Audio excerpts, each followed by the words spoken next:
Good morning friends. இன்று நான் கவிஞர் கண்ணதாசனை பற்றி ஒரு கவிதை எழுதியுள்ளேன், படிக்கிறேன் பாருங்கள். தமிழ்த்திரை உலகினில் பெரியதோர் மலர்ச்சோலை, அமிழ்தினை ஒத்த தேனினை நுகர தேனீக்கள் அவை சுற்றி, எத்தனை அழகு மலர்கள் எவ்வகை தரமதில், அத்தனையும் வியக்க வைக்கும் அதசிய படைப்புக்கள். பூங்காவில் செடிகளையே படர்ந்த செடியொன்று நீங்காத அழகொடு பூத்து குலுங்கியது. கண்ணதாசன் என அழைத்தது அச்செடியை தமிழினம். கவிஞராம் அச்செடியின் மலர்களே அவர் பாடல். கருத்தாழம் கொண்டவை சொல்லொடு பொருள் நயமும், மருந்தாகப் பல வரிகள் துயர்காணும் மனதிற்கு. சொற்கள் விளையாடும் இலக்கிய நயங்கள், கற்றோரும் மற்றோரும் ஒருங்கிணைந்து ரசிப்பவை. சங்க இலக்கியச் சாரினை பிழிந்தெடுத்து பொங்கச் செய்கிறார் பல அழகு வரிகளில். சிகரமாய் தனதான ஆளுமையொடு திரைவானில், சிகரமாய் தனதான ஆளுமையொடு திரைவானில், நிகரிலா இலக்கிய கவிஞராய் கடைசி வரை. கார்கருத்த மனதின் அழுக்கினை நீக்கிட 6 கட்டளை சொன்னார் தத்துவ பாடலொன்றில்.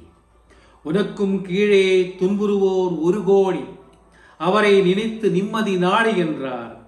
மருந்தாய் அமையுமே இவ்வாறுதல் வரிகள், மன மருத்துவர் போன்ற பொருள் நய வரிகள், மன மருத்துவர் போன்ற பொருள் நய வரிகள். மனிதனில் நாய்கள் கண்டான் நரிகளோடு, புலிகள் கண்டான் பாம்பினோடு.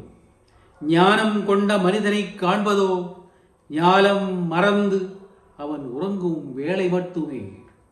சிந்திக்க வைக்கும் இத்தத்துவ வரிகள் சிந்திய முத்துக்களன்றோ அவர் அனுபவ பையினின்று. ஆளும் விழுதுகள் போல் உறவு 1000 இருந்துவென்ன, வேறென நீ இருந்தாய் அதில் நான் விழுந்து விடாதிருந்தேன். முதுமை கொண்ட கணவரின் தனிமையும் அதற்கு துணை போகும் மனைவியின் கடமையும் கண்கலங்கி உணர்கின்றோம் அற்புத வரிகளை. இளமையெல்லாம் வெறும் கனவுமயம், அதில் மறைந்தது சில காலம். தெளிவும் தெரியாது முடிவும் அறியாது, மயங்குது எதிர்காலம்.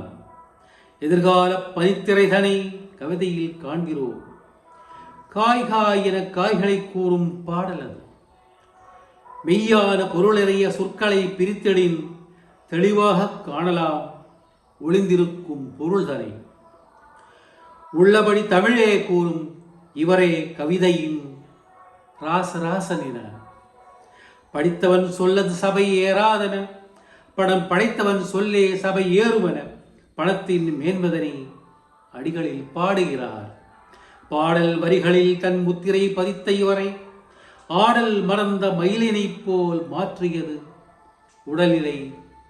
ஒரு நாள் இறைவன் விரும்பித்தான் கொண்டானோ காலனின் கொடுமையோ, மறைந்தார் நபை விட்டு சபிக்கப்பட்ட ஓர் பொழுதில். திரையுலகின் கெடாவிளக்கு அடைந்தது அப்போது, குறைதனி நிரப்பிட யார் உலர் இந்நாளில். பெருவாறு பந்தளித்து வளர்ந்த செடியாம் அப்பூத உடல் உருமாறி உலர்ந்து மண்ணோடு கலந்ததே. இலக்கிலா பட்டம் போல் இன்றைய பாடல்கள் திரைவாரில் பறந்தாலும் இலக்கிய பாடலவை நிலைத்திடுமே அவரை போல். இலக்கிலா பட்டம் போல் இன்றைய திரைப்பாடல்கள் திரைவாரில் பறந்தாலும் இலக்கிய பாடலவை நிலைத்திடுமே அவரை போல். வணக்கம்.